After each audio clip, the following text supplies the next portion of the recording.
Olá, tudo bem? Seja bem-vindo ao canal de Estatística para Concurso. Nessa série, nós vamos falar acerca de estimação. Estimação é um procedimento central no contexto estatístico e nós vamos trazer para você o método dos momentos. Mas antes de continuar, deixa aí a sua curtida, inscreva-se no canal, ative o sininho das notificações para você não perder nenhuma aula dessa série, que é conteúdo de estatística para concurso de primeira qualidade e de muita relevância. Bom, vamos falar então acerca de estimação, começando pelo método dos momentos. Para entender o método dos momentos, nada melhor do que contextualizar a estimação pelo método dos momentos. Vamos aqui introduzir o assunto.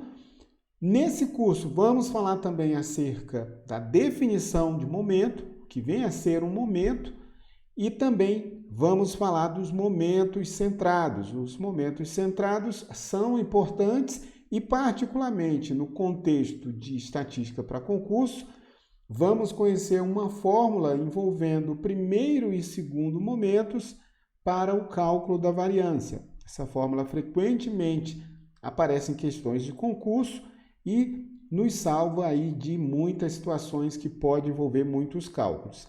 Vamos falar também acerca dos momentos amostrais e, finalmente, vamos ver na prática os métodos dos momentos e também resolver exercícios de concursos anteriores.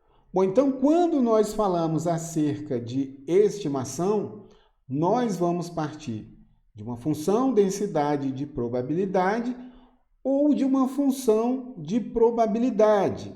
Esses entes que são tomados lá da probabilidade vão ser a nossa matéria-prima, a nossa população. Então, nós vamos imaginar que o nosso conjunto de dados ou a nossa população é caracterizada por um modelo de probabilidade.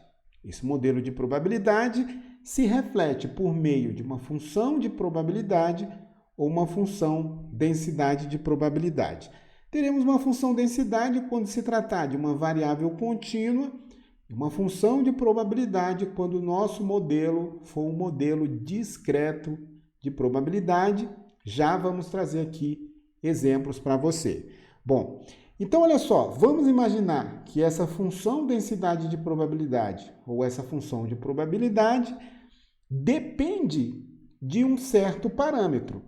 Na verdade, de um ou mais parâmetros que fazem parte da sua expressão matemática. Olha só, quando nós falamos de uma função de densidade de probabilidade que tem a distribuição normal, nós caracterizamos esse modelo por meio dessa expressão. Então, nós temos aqui a função densidade de probabilidade do modelo normal de probabilidade. Ou seja, essa função densidade de probabilidade caracteriza, então, uma população que segue o modelo de distribuição normal. O modelo de distribuição normal é aquela variável aleatória contínua que varia em toda a reta dos números reais. Então, olha só, frequentemente essa expressão pode aparecer também aqui, olha só. Vamos mostrar aqui para você. Ela pode aparecer também escrita dessa forma aqui. Então, vamos destacar aqui para você o que vai ser de interesse para nós. Então, olha só, nós temos aqui um parâmetro sigma 2, comumente conhecida como a variância da distribuição normal. Temos também um outro parâmetro aqui, traduzido pela letra grega μ, que representa, então, o que se chama média da distribuição normal. Então, olha só, nesse caso, da função densidade de probabilidade com o modelo normal, nós temos dois parâmetros. Então, temos o μ e o sigma 2. Podemos ainda escrever essa expressão da função densidade de probabilidade, da normal, dessa maneira aqui, olha só. Vamos, então, considerar a forma geral dessa distribuição quando nós dizemos que essa média é igual a zero e a variância é igual a 1, vamos dizer então que, olha só, esse x segue um modelo de distribuição normal, com média zero e variância igual a 1. Ou seja, o meu parâmetro populacional μ é igual a zero e o meu parâmetro σ2 é igual a 1. Estamos falando de valores que são constantes nessa população. E a nossa população aqui dentro da inferência estatística é uma função densidade, é uma função de probabilidade. Então veja só, pode ainda aparecer uma notação dessa forma aqui, olha só. Considerando μ igual a zero e σ2 igual a 1, essa expressão se reduz então para isso aqui, ó. Para não ficar muito abstrato, temos aqui então essa expressão para a função densidade de probabilidade. Olha só, se nós estivermos então usando aqui a primeira notação que apresentamos, olha só, podemos escrever essa função densidade de probabilidade dessa forma. Estamos aqui supondo o nosso parâmetro μ conhecido e o nosso parâmetro σ2 conhecido. Bom, quando se tratar de uma média igual a 1 e uma variância igual a 1, por exemplo, temos aqui essa notação e escrevemos a expressão dessa forma aqui, olha só. Onde nós temos o μ, vai entrar o 1, exatamente aqui. Como o nosso σ2 é igual a 1, isso aqui é como se estivéssemos multiplicando aqui por 1, o nosso σ2 está aqui escondidinho também nessa notação. Podemos ainda dizer, olha só, temos aqui essa expressão escrita dessa forma. Então, para que fique muito tranquilo e muito claro para você, o que nós vamos passar a aprender daqui para frente vai ser a estimação de parâmetros populacionais. Dentro do contexto da inferência estatística, a nossa população é uma função densidade, é uma função de probabilidade. Quando nós tivermos, de maneira genérica, estimação de uma população que não é representada por uma função densidade de probabilidade ou por uma função de probabilidade, provavelmente estaremos lá no contexto das técnicas de amostragem.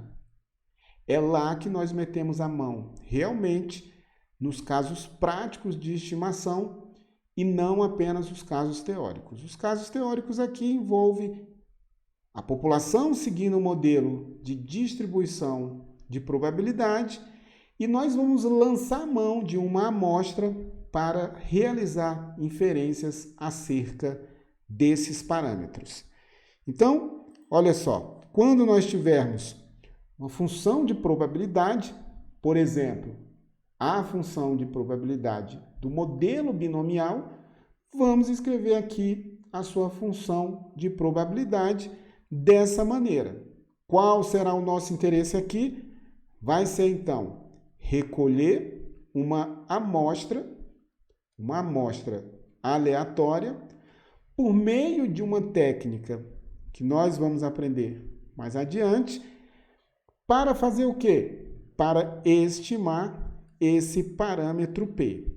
Então, olha só, a constante de nosso interesse aqui na função de probabilidade ou no modelo de distribuição binomial será, então, esse P, que é um valor que varia aí entre 0 e 1. Então, é muito importante saber o nosso objetivo para que nós não fiquemos romantizando a estatística e sabendo que nós vamos procurar estimar parâmetros populacionais que estão lá na função de densidade, estão lá na função de probabilidade. Portanto, nosso objetivo, operacionalização da estimação, vai envolver muitos cálculos e muitos macetes para você resolver questões rapidamente. Bom, então temos aí o modelo de distribuição do tipo binomial, podemos ainda estar interessados na estimação de um parâmetro, de uma distribuição de Poisson, por exemplo. A distribuição de Poisson é uma variável ela representa uma variável aleatória do tipo discreta que segue, então, essa função massa de probabilidade ou função de probabilidade. O processo de Poisson é um processo básico de contagem e muito frequente em concurso público. Então, olha só, visto tudo isso que falamos aí até agora, apenas para introduzir para você o quê? Vamos usar uma população, ou vamos partir de uma população que será representada por uma função densidade de probabilidade, por uma função de probabilidade. Essa função densidade de probabilidade ela vai ser função da variável aleatória x e a sua expressão vai depender de um ou mais parâmetros. Vamos usar o alfabeto grego para representar esses parâmetros. Às vezes vamos usar o P, no caso de uma proporção, lambda, θ, e aí é que entra a sopa de letrinha aqui que muita gente não gosta na estatística, né? Mas exemplificamos aqui nessa aula as funções de densidade de probabilidade, as funções de probabilidade, falamos acerca dos seus parâmetros e agora nós vamos usar a estatística recolhendo uma amostra aleatória e essa amostra vai ser uma amostra de tamanho n, convenientemente determinado, né? E por meio dessa amostra vamos realizar inferências acerca desses parâmetros populacionais. Então, o que nós precisamos saber, olha só, a estatística usa uma amostra da população. A minha população é uma função densidade de probabilidade ou uma função de probabilidade. Por meio dessa amostra, nós vamos realizar inferências acerca dos parâmetros populacionais. Essa amostra vai ser recolhida teoricamente de uma maneira conveniente, a fim de que essas inferências nos dê informações úteis no processo de estimação. Então eu espero que tenha ficado claro aí para você essa parte introdutória. Nas próximas aulas vamos nos dirigir para criar o ferramental matemático para entender e operacionalizar o método dos momentos, um método de estimação estatística. Grande abraço para você e até a nossa próxima aula.